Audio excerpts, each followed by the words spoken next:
చెప్పండి సార్ ఏమైంది? ఒకదాన్ని ఫినిష్ చేయాలి. ప్లాన్ అర్జెంట్ పని. ఈరోజు దానికి నైట్ డ్యూటీ వేస్తాను. టార్చర్ ఏంటో చెప్పండి. ఓకే సార్ సార్ మీరు దానికి ఫోన్ చేసి దాన్ని రమ్మని చెప్పండి, మిగతాది మేము చూసుకుంటాం. Hello hello come to my okay sir. Unfortunately surgeons అందరూ నైట్లో ఉన్నారు. నైట్ డ్యూటీ తీసుకోవచ్చు. Okay thank you. స్ట్రెస్గా ఉంది. సెమినార్ వాళ్ళకి రెస్ట్ తీసుకుంటాం. ఈరోజు డేస్ ఇస్తే ఏంటి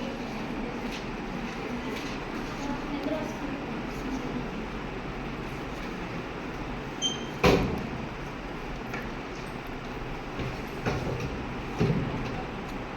ఏంటి ఎలా వచ్చు? ఇదంతా మనకు అవసరం. మీకంటూ గోల్స్ ఉన్నాయి, ఫ్యూచర్ ఉంది, మీ పేరెంట్స్ సక్సెస్ కోసం వెయిట్ చేస్తున్నారు. అలా అనుకుంటే ఎలా అనిత? వాళ్ళు కూడా స్టూడెంట్స్, వాళ్ళ లైఫ్ కూడా అలా వేస్ట్ చేయమంటావా? అది కాదు మమిత. నేను ఎంత చెప్పినా వినను రష్మిత. అసలు ఏంటి మౌమిక నీ ప్రాబ్లం? ప్రదీప్ ఎప్పటికైనా మానేసేయమని ప్లీజ్.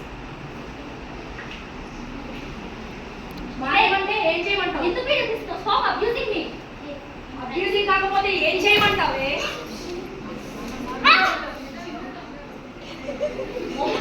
ఇప్పటికైనా ఆపేసి అంత అవసరం. నేను చచ్చిపోయినా పర్లేదు, ఎలాగైనా బయట Broken head, point of heavy curtain, red from the eyes, black mark on the body, dead from the private parts and semen of multiple percent inside the body. And it is the initial report. Can you imagine the pain? Let's do it what we can do it. Justice for Mohammed. నీ happy Rakshabandhan చెప్పు. నీకు ఈ బర్త్డేకి నీ రక్షాబంధన్ నీకు ఏం కావాలో చెప్పు.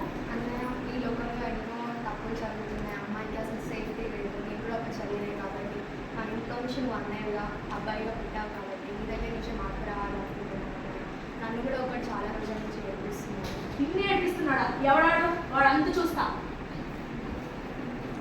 అంటే నేను కూడా చాలా మంది ఆడపిల్లల జీవితంతో ఇలాగే ఆడుకున్నా కదా.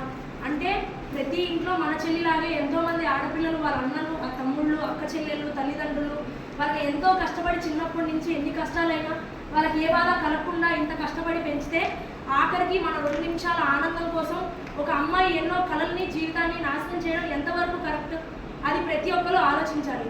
అందరూ అన్నట్టు మా ఆడపిల్ల వల్ల తప్పు, ఆడపిల్ల వేసుకున్న బట్టల వల్ల తప్పు అంటారు. మౌమిత అనే అమ్మాయి ఒక డాక్టర్గా తను చేసిన తప్పేంటి? తను బట్టలు తప్పుగా వేసుకుందా, మాటలు తప్పుగా ఆడిందా, వేరే అబ్బాయిలతో మాట్లాడిందా?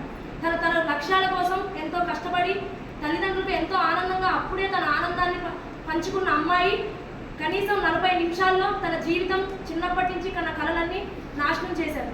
కాబట్టి ప్రతి ఇంట్లో తల్లిదండ్రులు పిల్లలకి చెప్పాల్సింది ఏంటి అంటే, రాత్రిపూట నువ్వు తిరగకమ్మా అమ్మాయి అని చెప్పడం మానేసి రాత్రిపూట నువ్వు తొందరగా ఇంటికి రా అని అబ్బాయిలకి చెప్పే రోజు ఖచ్చితంగా అమ్మాయిలకి స్వాతంత్రం వస్తుంది. థ్యాంక్స్.